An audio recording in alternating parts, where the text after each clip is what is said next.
কবর কবর কঠিন কবর সঙ্গে কেহ যাবে না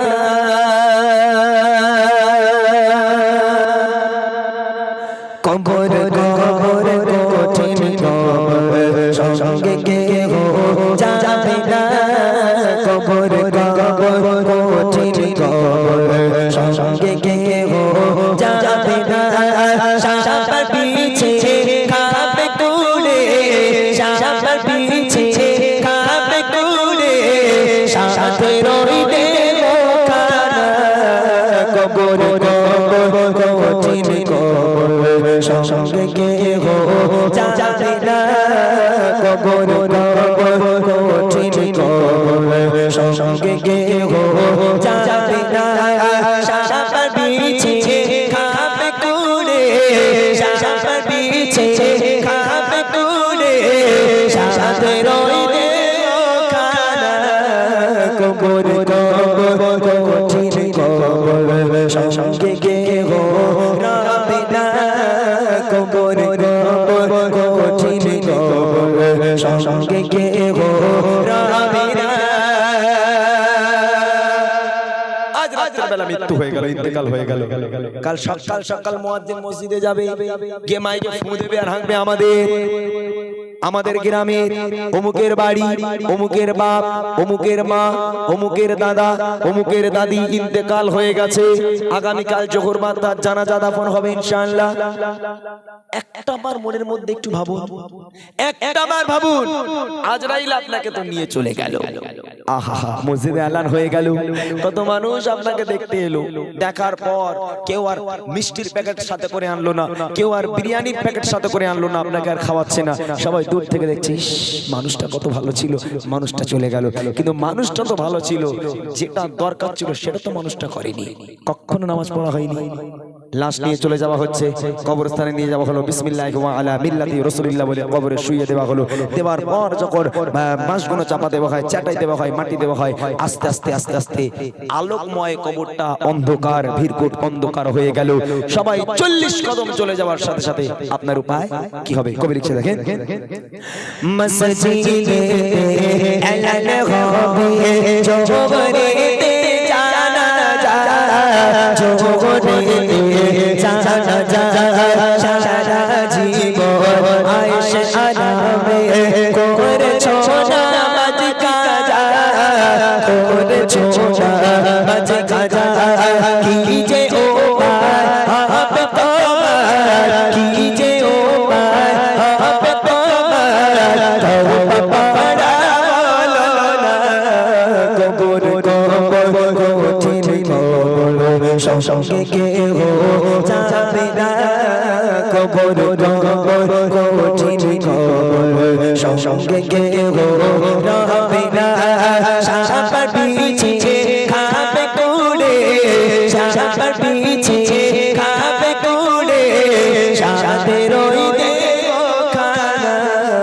কবর কবর কঠিন কবর সঙ্গে কেহ যাবে না কবর কবর কঠিন কবর সঙ্গে কেহ যাবে না সবাই চলে গেল কবরস্থান ফাঁকা কবর একা কবরবাসী একা কেউ নেই 40 কদম চলে যাওয়ার পর নেমে এলো মুনকার নাকির ফারিস্তারা ওঠো ওঠো অনেক ঘুমিয়েছো অনেক আয়েশারাম করেছো সন্তানদের ভবিষ্যৎ করেছো চারতলা বাড়ি করেছো মানুষের অনেক সেবা যত্ন করেছো মানুষ তোমাকে অনেক বাহবা দিল শাবাশি দিল এবার ওঠো বলো তোমার রবকে তোমার নবীকে বলো তোমার ধর্ম কি বলো ঈমান আমাল থাকলে বলতে পারবো নইলে তিনটে সহজ প্রশ্ন তোমার রবকে তোমার নবীকে তোমার ধর্ম কি যদি ঈমান আমাল থাকে তাহলে বলতে পারবো আর যদি ঈমান আমাল না থাকে হায় আফসোস হায় আফসোস হায় হায় আফসোস আমি কিচ্ছু জানি না তোমরা সরে যাও তোমরা দূরে সরে যাও তোমরা আমার সামনে আসবে না তোমাদের চেহারা দেখে আমার ভয় হয় ভয়াবহ চেহারা তোমাদের তোমরা সরে যাও তোমরা সামনে আসবে না হায় আফসোস আমি কিচ্ছু জানি না আমি কিচ্ছু বলতে পারবো না আল্লাহ পাক তখন কবরকে বলবে কবর ওই পাপী বান্দা বান্দিকে দুই সাইড থেকে পিষ্ট করে মাটির সঙ্গে মিশিয়ে দাও। কবর দুই সাইড থেকে পিষবে, পিষতে পিষতে পিষতে পিষতে যখন মৃত দেহ এসে ধাক্কা মারবে, এদিকের পাঁজরের হাড় ভেঙে এদিকে আর এদিকের পাঁজরের হাড় ভেঙে এদিকে, সারা দেহটা আলু ছানার মতো মাটির সঙ্গে মিশিয়ে যাবে। এত ভয়াবহ হবে। এবং বক্তারা বলে না কবরে সাপ থাকবে, সাপ এই আগান বাগানে হেলে সাপ করে, হেলে সাপ ডাঁড়া সাপ, সাপ করে না, কবরে কি মনে হয় ডাঁড়া সাপ থাকবে? কবরে যে সাপ থাকবে, ওই সাপ যদি দুনিয়ার বুকে একবার নিঃশ্বাস ফেলে, কিয়ামত পর্যন্ত সেই জায়গায় সবুজ ঘাস জন্ম নেবে না। একবার ভেবে দেখেন তাহলে কত ভয়াবহ সেই কঠিন কবরের আযাব। যদি মনে ভয় হয়, চেতনা যদি হয়, 40 বছর বয়স হয়ে গেছে, নামাজ আর কাজা করবেন না, চলে যাবেন মসজিদে, আল্লাহর কাছে কাঁদাকাটি করুন, তওবা করুন। আল্লাহ পাক চাইলে আপনাকে মাফ করে আল্লাহর দয়ায় জান্নাত আপনাকে লিখে দেবে। আহা, যদি একটাবার মৃত্যু এসে যায় তখন সব দরওয়াজা বন্ধ হয়ে যাবে। তাই কবি লিখছে, মন করে ফারিস্তারা আসবে যখন কবরে, আসবে যখন কবরে, করবে যখন তোমায় সওয়াল, জবাব দেবে কি করে, জবাব দেবে কি করে, না পারিলে সওয়াল জবাব, না পারিলে সওয়াল জবাব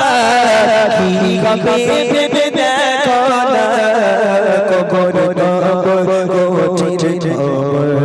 সঙ্গে কেহ রাবে না। কবর কঠিন খবর, সঙ্গে কেহ